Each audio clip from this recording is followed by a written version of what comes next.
Olá, caros alunos, eu, professor Raimundo Lustosa, nesta videoaula que irei falar sobre o trabalho e sociedade, capítulo 9, a revisão do capítulo 9 para a nossa avaliação digital. Esteja atentos às informações que serão repassadas ao longo desta videoaula.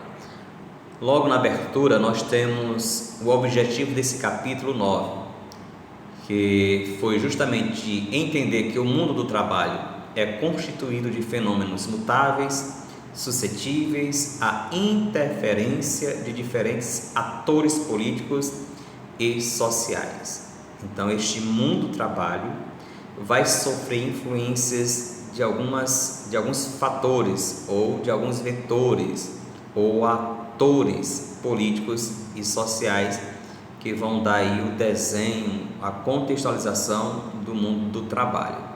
O segundo objetivo foi associar as transformações de mundo do trabalho às modificações que ocorrem na dinâmica da produção capitalista. A nossa sociedade capitalista, ela passa por transformações adversas, adaptações, modernização, entre outros aspectos característicos do capitalismo, inovações, e o mundo do trabalho, consequentemente, ele tem que se adequar, claro e obviamente, a essas mudanças. E terceiro objetivo foi justamente avaliar a importância das transformações do mundo do trabalho e seus impactos nos trabalhadores, nos sentidos do trabalho e também de como eles se organizam, ou melhor dizendo, a organização social dos trabalhadores. Então, objetivamos alcançar esses pontos. Você deve ter entendido parte deles nas aulas que foram ministradas anteriormente, e hoje vamos fazer aqui uma revisão desse capítulo. No nosso livro temos essa imagem logo de abertura, apresentando trabalhadores da construção civil que almoçam. Observe aí o restaurante deles. Eles almoçam em uma viga de arranha-céu em 1932. Então, no período da Grande Depressão, que foi a queda da Bolsa de Valores em Nova York, em 1929, que aconteceu, em 1932, essa foto é apresentada. Então, nesse período da Grande Depressão, houve uma grave crise econômica mundial que se iniciou depois da quebra da Bolsa de Valores de Nova York, que aconteceu em 1929, como já falei. Então, houve forte aumento aí do desemprego. Além dessa imagem, temos essas outras duas imagens logo no nosso livro, que apresenta aí do lado esquerdo trabalhadores que protestam contra o projeto que regulamenta a terceirização em São Paulo.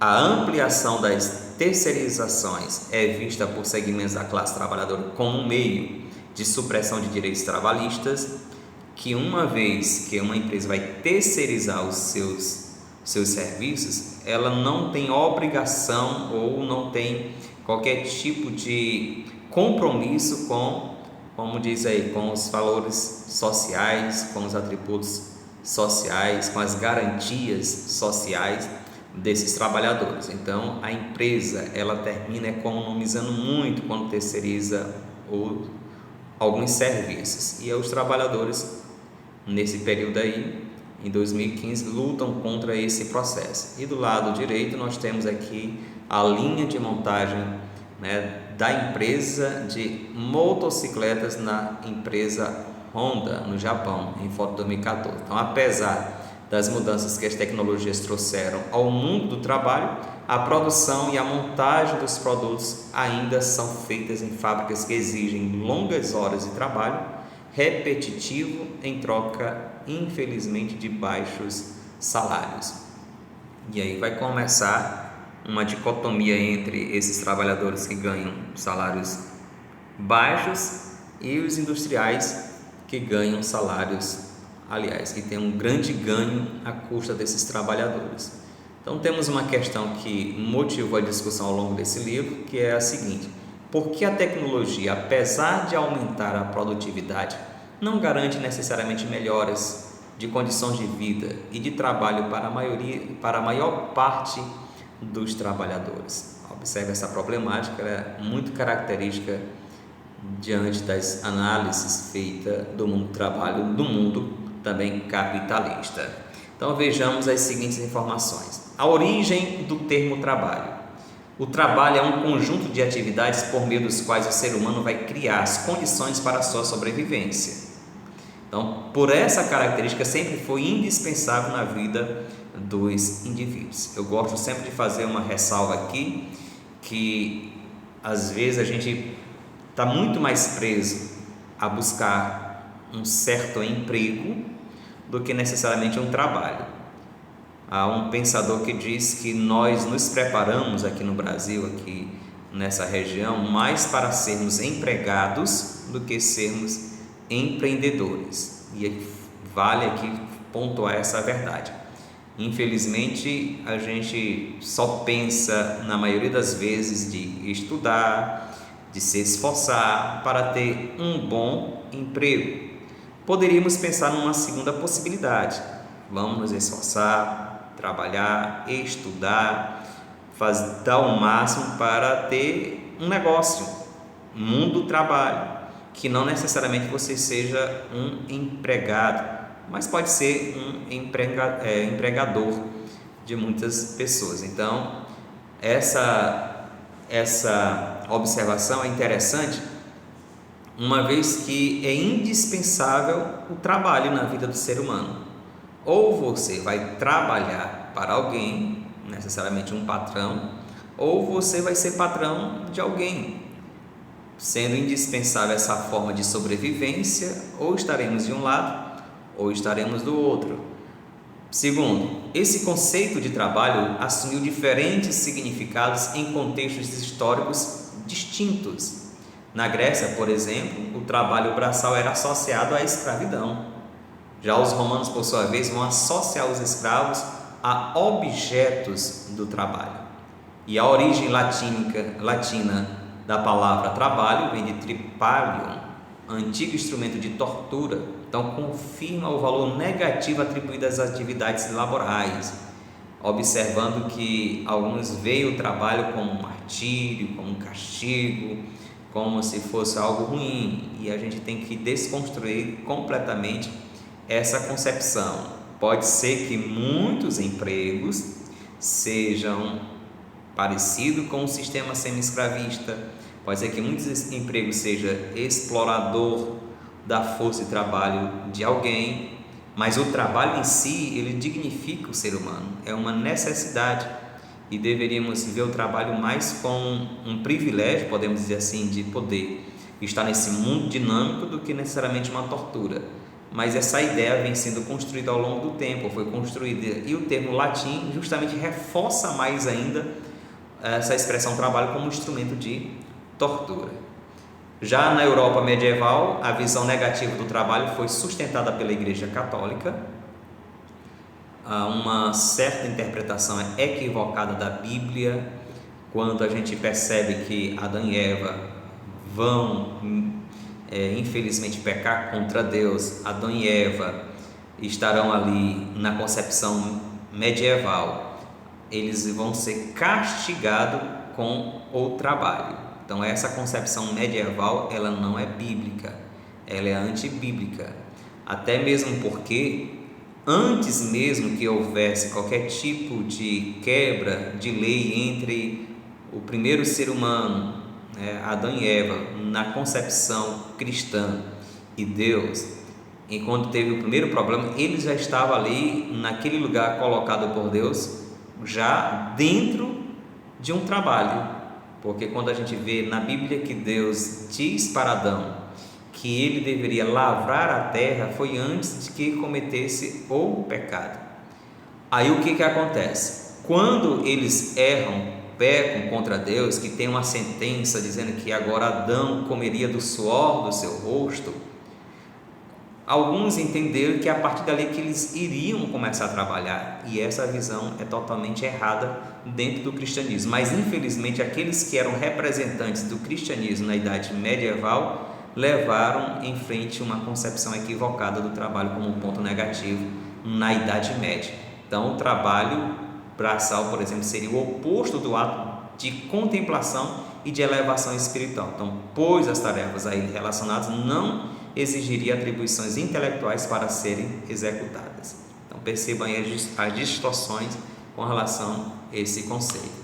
E aí, como é visto agora nas sociedades capitalistas? Então, na Idade Moderna, o surgimento do capitalismo vai promover a transformação profunda da visão negativa do trabalho, por causa agora de algo repugnante à atividade que dignifica o ser humano. Então, segundo um dos teóricos, no caso aí, Max Weber, o protestantismo vai desempenhar aí um papel fundamental agora no convencimento dos trabalhadores, agora livres da escravidão ou da servidão, para aceitar a nova situação de opressão a que eram submetidos, pois agora pregava a vida regrada e a inclinação para o trabalho como caminho para a salvação. Então, quem diz isso é Max Weber. Há uma outra concepção dos protestantes também, que não necessariamente seria o caminho da salvação, porque na concepção protestante o caminho da salvação é centralizado na pessoa de Jesus e não no trabalho. Porém, seria o trabalho como um instrumento para produção de riqueza, que não deixa de ser, na visão protestante naquele momento, e ainda abraçada nesse presente século por muitos, com um trabalho que dignifica o ser humano e pode até mesmo proporcionar ao ser humano riquezas, e que isso dentro da concepção de bênção divina. Então houve também essa mudança de pensamento que foi teorizada pelo cristianismo na vertente protestante. Então, além disso, a ideologia capitalista vai instituir a orientação para o trabalho como algo fundamental para a realização individual e social.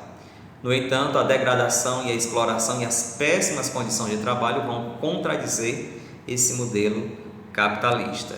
Então, vejamos também que, para Marx, ele vai trazer alguns detalhes observando aí esse mundo capitalista. Então, ele vai ver a história da exploração do homem. Sempre esse vai ser o olhar de Karl Marx. Então, para ele, a divisão da sociedade estaria feita em classes e é definida pela posição ocupada pelos indivíduos no processo de produção ou processo produtivo. No capitalismo industrial, para Marx, por exemplo, as duas principais classes eram ou são a burguesia, que era formada pelos proprietários de meios de produção, os donos das máquinas, das ferramentas, das matérias-primas, e do outro lado o trabalhador, conhecido aí como proletariado, que detém apenas sua força de trabalho e se vê obrigado a vendê-la aos burgueses. A concepção de Marx é justamente essa: alguém tem uma fábrica, uma indústria, uma maquinária, é dono de tudo, das ferramentas, e tem um outro que vai vender apenas sua força de trabalho, que não tem nada de ferramenta, não tem nada de maquinário, não tem nada, mas sabe manusear essas ferramentas para a produção de riqueza. Então, esses que manuseiam as máquinas, as ferramentas, os industriais, na concepção de Marx, são chamados de proletariado, os trabalhadores das indústrias. E quem recebe o benefício da lucratividade são os capitalistas ou a burguesia. E aí nós temos outro ponto, terceiro: a exploração do trabalho começa com a expropriação dos meios de produção do trabalhador. Então, com a ascensão do capitalismo, restou agora o trabalhador somente a sua força de trabalho, que é então vendida. Acabei de mencionar isso. Eu não tenho nada, mas eu tenho uma força. Eu vou vender essa força em troca de um salário. E esse salário, muitos deles são fixos ou uma porcentagem da lucratividade dos demais, mas a maior parte, que mais na frente vai ser chamado de mais-valia, fica na mão do industrial. Ainda podemos perceber que nas sociedades capitalistas o trabalho é empregado para produzir um objeto com valor de troca, que é destinado à venda, uma mercadoria, por exemplo. Como a mercadoria é propriedade do burguês, o excedente econômico, que é justamente o lucro obtido com a troca ou venda do produto, também fica com o dono. Lógico, essa é a lógica do capitalismo. Então, como consequência dessa divisão social do trabalho na sociedade capitalista, para Marx, o trabalhador é submetido a um processo de alienação, em que ele não reconhece como os seus resultados do trabalho que desempenha. Então, trabalha e ajunta riqueza para outra pessoa, mais ou menos dentro desse viés, fica alienado do processo produtivo. A mais-valia, já mencionei ela no slide anterior, o principal mecanismo utilizado pelos donos dos meios de produção para obter o lucro foi denominado por Karl Marx de mais-valia. O que é a mais-valia? Daí, logo em seguida, é quando existe um excedente do valor obtido aí pela exploração do trabalhador.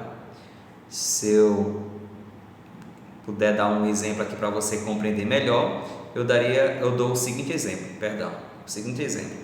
Você trabalha para um certo empregador e ele lhe paga uma diária de R$100. Só que esses R$100 que ele lhe paga, a sua força de trabalho durante um dia produz para a empresa em torno de R$1.000. Então, é tirado R$100 para pagar a sua diária, é tirado de R$200 a R$300 para cobrir outros custos variáveis, custos que estão dentro do processo operacional da empresa ou estão fora do processo, mas que são custeados por eles, e a parte que sobra que você produziu, durante um dia de trabalho que foi pago aí a sua diária, aquilo que sobrou é chamado de mais-valia e que vai ficar na posse do dono, do proprietário, do empresário, do burguês. Marx chama esse excedente do valor obtido pela exploração do trabalho, pela força de trabalho de um proletariado, de mais-valia. Então, a força de trabalho também é pensada como uma mercadoria que pode ser vendida e comprada, com a característica marcante de que vai agregar valor aos produtos. Então, esse valor, no entanto, não é repassado ao trabalhador, mas apropriado pelo dono dos meios de produção.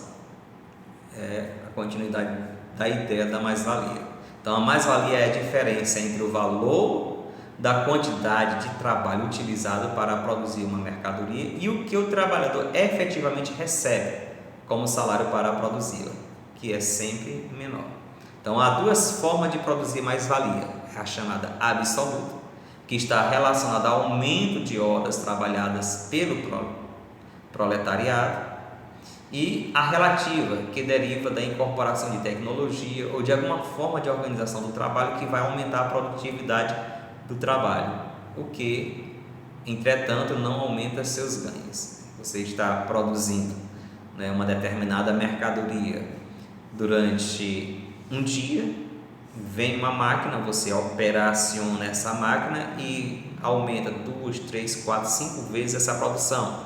O seu salário não irá aumentar, mas irá aumentar a lucratividade para a indústria. Então, essa é a forma chamada relativa, a forma relativa da mais-valia.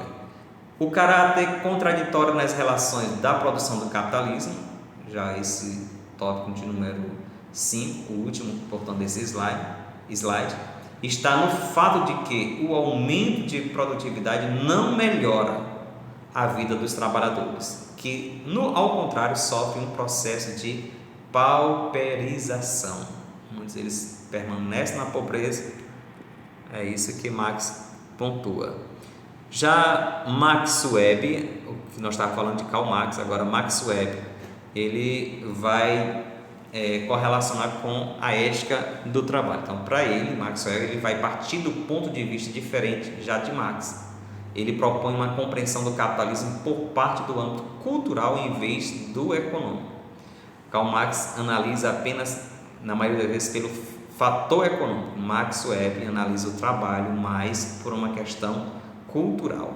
Então, Weber vai identificar que havia presença muito significativa de protestantes entre os empresários e os trabalhadores qualificados nos países capitalistas mais industrializados. Então, sendo assim, ele vai imaginar que deveria existir uma correlação entre certos valores dessa vertente religiosa, ou seja, do protestantismo, e a origem do capitalismo moderno. Então ele vai justamente dizer que o protestantismo vai fomentar, vai estimular, vai dar maior força no aumento do capitalismo devido a essa concepção pelo viés cultural ou pelo conjunto de ideias que o protestantismo vai trazer agora, inovando essa modalidade de produção.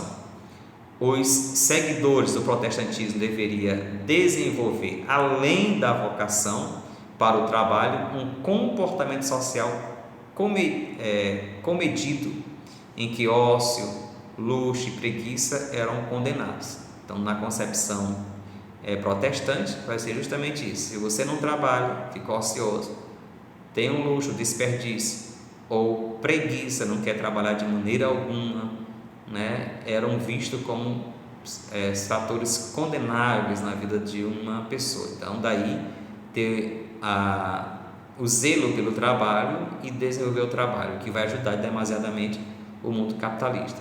Então, a ética protestante no trabalho vai ser voltada para a acumulação e não agora para o consumo e gastos supérfluos, ou seja, desperdício. Foi um fator cultural determinante para o desenvolvimento do capitalismo. Quem analisou isso foi Max Weber. Então, ele vai tratar isso na ética protestante no trabalho. Já Emile Durkheim, ele vai tratar sobre a divisão do trabalho. Então, ao contrário da visão crítica estabelecida por Marx, Durkheim ele vai argumentar que a intensa divisão social do trabalho vai possibilitar a existência de coesão e solidariedade social. Então, Durkheim não usa o conceito de solidariedade como sinônimo para as ações altruístas, mas como um tipo de elemento ou característica que explica a harmonia entre os indivíduos e a sociedade. Então, segundo ele, o grau de especialização da divisão do trabalho pode gerar dois modelos de solidariedade social: a solidariedade mecânica e a solidariedade orgânica.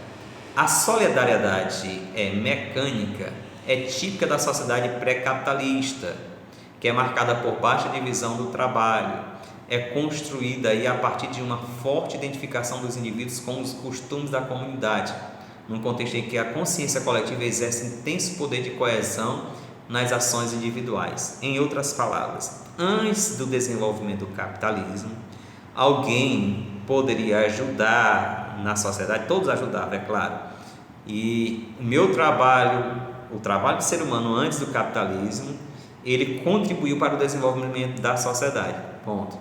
Mas, na maioria das vezes, ficava centralizado mais em uma pessoa. Então, ele poderia ser o artesão, ele cuidava, então ele tinha algumas atribuições e era mais independente com relação à sobrevivência. Já o outro âmbito, que é a solidariedade orgânica, ela já vai ocorrer na sociedade capitalista e é marcada por um alto grau de divisão social. Em outras palavras, hoje nós praticamente não conseguimos sobreviver mais sem o trabalho de outras pessoas. Quem de nós aqui estamos na prática agrícola, plantando para poder comermos alguma coisa? Poucos de nós, mas temos como nos alimentar constantemente, desde que temos dinheiro para comprar e consequentemente ou recebemos, sempre iremos nos alimentar porque alguém produziu algo que é essencial para a nossa vida. Então, uma vez que esses que produzem algo essencial deixarem de produzir, automaticamente vai prejudicar a gente terminantemente, porque a gente está dependendo dessa produção. Então, é isso que é chamado de solidariedade orgânica. Então, ocorre nas sociedades capitalistas marcada por alto grau de divisão social do trabalho e também de heterogeneidade cultural. A diversidade de ocupação dessa sociedade faz com que se fortaleça a interdependência entre os seus integrantes e também, consequentemente, a coesão social vai depender de que as necessidades individuais sejam supridas pelo que é produzido por outros membros do grupo. Já expliquei. Então, se a divisão do trabalho não produz coesão social, há um problema moral. Qual o problema? As relações entre os diversos setores da sociedade não estariam prontamente regulamentadas pelas instituições sociais existentes. e aí iria gerar um estado de anomia. Essa é a concepção de Durkheim. Então, para finalizarmos aqui, temos as experiências de racionalização do trabalho, que diz que a partir da segunda metade do século XIX desenvolveu-se uma área do conhecimento científico fundamentada em um conjunto de normas e funções que visavam organizar o espaço produtivo. Então, entre essas teorias vão surgir e ganhar destaque a do norte-americano Frederick Taylor, que vai propor uma estratégia de gerência da produção baseada em rigorosos controles de tempo, especialização das atividades, separação entre o planejamento, a execução das atividades e a remuneração por desempenho. Então, vai ter uma ação administrativa mais efetiva no mundo da indústria, e é chamado pelos intelectuais de Taylorismo ou Taylorismo, em homenagem a Frederico Taylor. Então, o objetivo desse sistema era organizacional, que é chamado de Taylorismo. Era o aumento da produtividade por meio de mecanismos que, ao intensificar o ritmo de produção, aumentava o lucro dos capitalistas. Então, quem vai se apropriar dessa ideia de Taylor, ou quem vai se apropriar da prática do Taylorismo, o Taylorismo vai ser justamente Henry Ford, no chamado Fordismo. Então, Henry Ford, que é o proprietário da Ford nos Estados Unidos, vai inovar o cenário industrial na época, a partir de 1914, ao produzir modelos padronizados em grandes quantidades, ou seja, uma produção em série, justamente devido ao Taylorismo, o que vai baratear os custos da produção e aumenta aí, o consumo pelas massas. Então, visando aí o consumo da massa, desenvolvendo o consumismo cada vez mais entre todos e, consequentemente, aumentando o lucro de Ford. Então, para isso foi criada a linha de montagem em série, como já expliquei, na qual os trabalhadores se fixavam em seus postos, melhor dizendo, e os objetos de trabalho se deslocaram em esteiras. Então, ficaria aqui um trabalhador em um só local, paradinho, a esteira traz um objeto, coloca na frente do trabalhador e ele faz a operação que ele é obrigado a fazer. E ele fica ali mecanizado somente naquela atividade. Esse modelo é até criticado pelo filme Tempos Modernos. Charlie Chaplin ele vai personificar esse trabalhador fazendo só uma atividade, só apertando um determinado objeto, e ele fica ali alienado de todo o processo. Então, o trabalhador ele é especialista apenas em apertar um parafuso, ele é especialista apenas de montar um objeto, então ele só fica ali porque a esteira traz até ele. Então, isso, de certa forma, otimiza a produtividade, aumenta a produtividade, mas em compensação deixa o trabalhador alienado com relação ao restante do trabalho. Então, para o trabalhador, deverá ser especializado em uma única tarefa, com o ritmo ditado pela velocidade da linha da produção. Então, ao repetir novamente os movimentos iguais, o operário vai atuar como uma peça da máquina, alienado ao conjunto do processo, aquilo que eu já falei. O próximo slide, ainda continuando essa ideia, vai dizer que... acho que eu repeti aqui. Eu erro aqui, só um minutinho. Então vamos para a questão. Ali era realmente o último slide. A primeira questão, para tentar visualizar um pouquinho daquilo que você já estudou ao longo desse mês, e eu tentei reforçar nesses slides, diz assim: mais produção, menos trabalhadores, as transformações do mundo do trabalho. Nem todas as mudanças no mundo do trabalho ocorreram de maneira radical. Considerar Marco Aurélio Santana. Então vamos lá, Marcos Aurélio Santana vai dizer: independente dos conceitos ou da nomenclatura que se queira usar, que podem estar baseados em determinados aspectos que se queira valorizar, não há dúvidas acerca das mudanças que atravessaram o mundo do trabalho nas últimas décadas do século XX. No cenário semovente de economia altamente globalizada, a competitiva, as empresas buscaram se reestruturar para enfrentar os tempos novos e instáveis. Esta reestruturação teve lastro na chamada Revolução Microeletrônica, mas também, em alguns casos, mais fortemente em novas formas de organização da produção. Então, como dizia seus promotores, no mundo enxuto, produzir-se-ia mais e melhor com menos gente. Passaram a estar presentes temas como flexibilização, regulamentação, empregabilidade, etc. Nesse sentido, a entrada do capitalismo em um novo momento, baseado em novas formas de acumulação, mudou a paisagem que se tinha até ali em termos da vida do trabalho e fora dele, o que havia caracterizado o que se convencionou chamar de Fordismo. Mas tal processo se particulariza em termos nacionais. Assim, precisamos ter cuidado com um tipo de visão de que tudo mudou de forma tão radical em todos os países na mesma forma, tornando nosso país como exemplo, ainda que se possa constatar a emergência de um novo padrão de organização do trabalho alternativo ao Fordismo.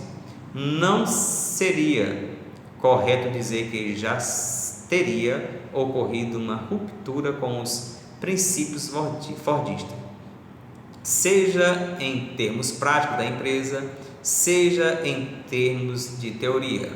Assim, em muitos casos, o que temos nos países periféricos seria um quadro do qual métodos e práticas tayloristas utilizados em processo de produção estandardizada, sem muita preocupação com a qualidade, conviveria com experiências pontuais de inovação organizacional e tecnológica.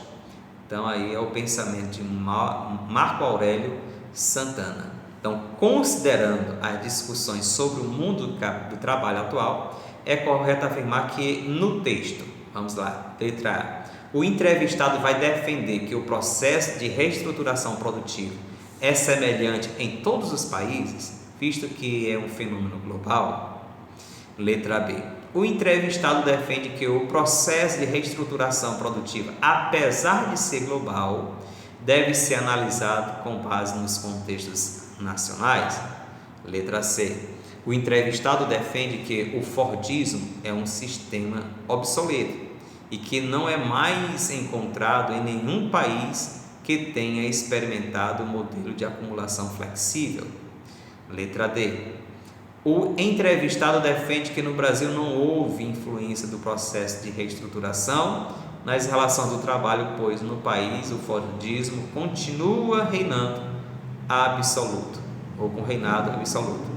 E letra E, último, o entrevistado defende que não houve ruptura do sistema de produção e de organização do trabalho nas últimas décadas e que a chamada acumulação flexível é apenas uma ilusão, uma utopia. Quais das alternativas é a correta? Responda.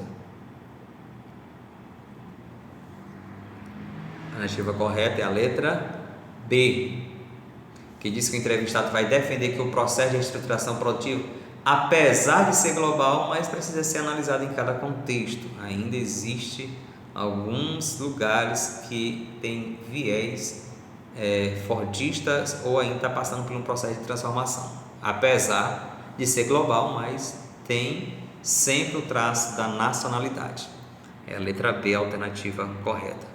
Na questão de número 2, temos um texto menor um pouco, que diz assim: estamos testemunhando o reverso da tendência histórica da assalariação do trabalhador e socialização da produção, que foi característica predominante na era industrial.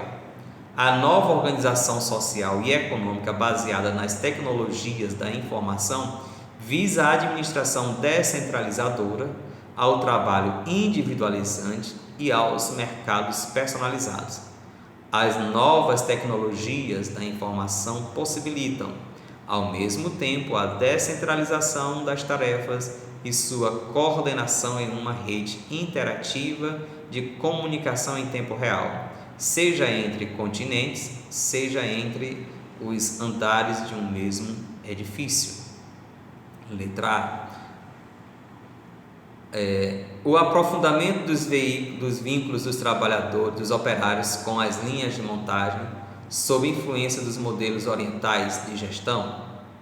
Letra B. O aumento das formas de teletrabalho como solução de larga escala para o problema do desemprego crônico. O texto retrata o avanço do trabalho flexível e da terceirização como respostas às demandas por inovação e com vistas à mobilidade dos investimentos. Letra D. A autonomização crescente das máquinas e computadores em substituição ao trabalho dos especialistas técnicos e gestores. Letra E. O fortalecimento do diálogo entre operários, gerentes, executivos e clientes com a garantia de harmonização das relações de trabalho. Qual dessas alternativas está correlacionada com o texto?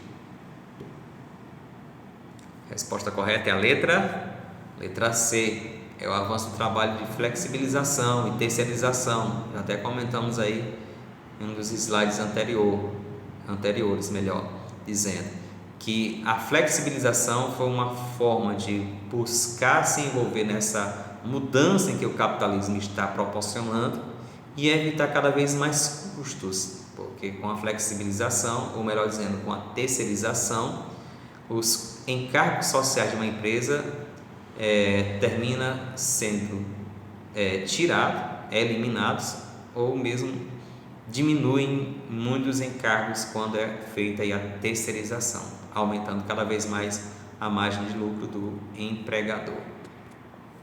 Questão de número 3. Como Max Weber conceitua a ideia de ação social? O que é uma ação social para Max Weber? Ação social é toda ação tomada de forma coordenada e com outros sujeitos. Letra B. É toda ação voltada para a remediação de problemas sociais. Letra C. É toda ação que se configura em meio coletivo e sempre com sentido político. Letra D. É qualquer ação realizada com um sujeito em meio, melhor dizendo, social que possui um sentido determinado por seu autor. Qual dessas alternativas contempla corretamente o conceito da ideia de ação social? A alternativa correta é a alternativa D. Ação social para Max Weber é aquela em que qualquer ação realizada por um sujeito em um meio social que possui um sentido determinado pelo seu autor. Quarta questão. Solidariedade orgânica e solidariedade mecânica, expliquei agora há pouco, são conceitos propostos pelo sociólogo francês Émile Durkheim para explicar a coesão social em determinados tipos de sociedade. De acordo com as teses desse estudioso, nas sociedades ocidentais modernas, prevalece a solidariedade orgânica, onde os indivíduos se percebem diferentes, embora dependentes uns dos outros. A lógica do mercado capitalista, entretanto, baseada na competição individualista em busca do lucro, pode corromper, melhor dizendo, os vínculos de solidariedade que asseguram a coesão social e conduzir a uma situação de anomia. Então, de acordo com os postulados de Durkheim, é correto dizer que o conceito de anomia indica, letra A, a solidariedade que as pessoas demonstram quando entoam cantos nacionalistas e patrióticos em manifestações públicas, como jogos nas seleções nacionais de futebol. Letra B, uma situação na qual aqueles indivíduos portadores de um senso moral superior devem se colocar como líderes dos grupos dos quais fazem parte. Letra C, a condição na qual os indivíduos não se identificam como membros de um grupo que compartilha as mesmas regras e normas e tem dificuldades para distinguir, por exemplo, o certo do errado e o justo do injusto. E letra D, a necessidade de todos demonstrarem solidariedade com os mais necessitados. Qual dessas alternativas está de acordo com o postulado de Durkheim, com o conceito de anomia? É a letra C, que diz assim: a condição da qual os indivíduos não se identificam como membros de um grupo que compartilha as mesmas regras e normas e tem dificuldade para distinguir, por exemplo, o certo e errado, o justo e injusto. Então aí é uma anomia para Durkheim. Quinta questão: antes de tudo, o trabalho é um processo de que participa o homem e a natureza, processo em que o ser humano, com sua própria ação, impulsiona, regula e controla seu intercâmbio material com a natureza. Então, Karl Marx, aliás, seu livro Capital. Então, partindo das concepções marxianas sobre o trabalho, assinale a alternativa correta. Letra A. Na luta pela sobrevivência ou na busca por controlar os recursos naturais, a história da humanidade sempre esteve ligada ao trabalho. Para Marx ainda, toda atividade relacionada com o trabalho está desvinculada das relações de produção independente do desenvolvimento das forças produtivas. Letra C. O trabalho para Marx, a concepção de trabalho coletivo, exterior ao ser humano, atividade criativa e autocriativa que transforma o indivíduo e a natureza no intuito de satisfazer as necessidades individuais e sociais, não podem ser vinculadas ao conceito de praxis concebido por Karl Marx. E letra D. A sedentarização levou à primeira divisão do trabalho, a divisão técnica. Posteriormente, com o avanço das forças produtivas, ela foi substituída pela divisão sexual e mais adiante pela divisão social. A alternativa correta é justamente a letra A. Para Karl Marx, é na luta pela sobrevivência e na busca por controlar os recursos naturais da história da humanidade, sempre esteve ligada aí também ao mundo do trabalho. Sexta e penúltima questão vai dizer: as sociedades modernas são complexas e multifacetadas, mas é com o capitalismo que as divisões sociais se tornam mais desiguais e excludentes. Marx já observara que só o conflito entre as classes pode mover a história. Assim sendo, para o referido autor, em qual das opções evidencia uma característica de classe social? Letra A. O status social e cultural dos indivíduos. Letra B. A função social exercida pelos indivíduos na sociedade. Letra C. A ação política dos indivíduos nas sociedades hierarquizadas. Letra D. A identidade social, cultural e coletiva. E letra E. A posição que os indivíduos ocupam nas relações de produção. Então, quais dessas alternativas aí vai evidenciar como característica da classe social? Responda. A alternativa correta é justamente a letra E, que é a posição que os indivíduos ocupam nas relações de produção. Lembra quando eu falei anteriormente? O dono da empresa, da indústria, que é chamado de burguesia, a posição dele, né, privilegiado com relação àqueles que trabalham, que são explorados, segundo Marx, são chamados de proletariado. Sétima e última questão vai dizer: a posição central ocupada pela técnica é fundamental para explicar a atual fase do capitalismo em que se insere o pós-fordismo. Essa nova forma de organização da produção promove o seguinte conjunto de consequências. Letra A. Retração do setor de comércio e serviços, ampliação de um mercado consumidor seletivo, diversificado e sofisticado. Letra B. Intensificação das estratégias de produção e consumo a nível internacional, redução do fluxo de informação e dos veículos de propaganda. Letra C. Redução da distância dos estabelecimentos industriais e comerciais, acelerado ritmo de inovações do produto com mercados poucos especializados. Letra D. Crescente terceirização das atividades de apoio à produção e distribuição, elevados níveis de concentração de capitais, com formação de conglomerados. A alternativa correta dessa última questão é a letra D. Então, como consequência da produção, ela vai promover justamente isso, uma crescente terceirização das atividades, já falei nos slides anteriores, de apoio à produção e também distribuição, e elevados níveis de concentração de capitais com formação de conglomerados. Portanto, a gente conclui a nossa aula de revisão, nossa videoaula. Fiquem em paz, que Deus abençoe todos vocês e até a próxima.